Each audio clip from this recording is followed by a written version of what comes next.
প্রশ্ন বিশ্বকবি রবীন্দ্রনাথ ঠাকুর। মা গো, আমায় ছুটি দিতে বল, সকাল থেকে পড়েছি যে মেলা।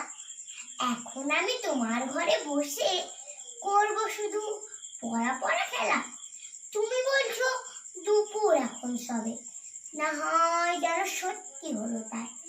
একদিনও কি দুপুর বেলা হলে বিকেল হলো মনে করতে নাই? আমি তো বেশ ভাবতে পারি মনে, সূর্য ডুবে গেছে মাঠের শেষে।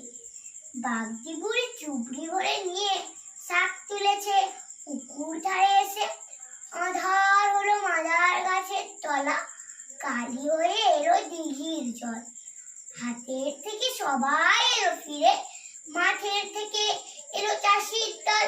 মনে কর না উত্তর সাজের তারা, মনে কর না সন্ধে হলো যেন। রাতের বেলা দুপুর যদি হয়, দুপুর বেলা রাত হবে না কেন?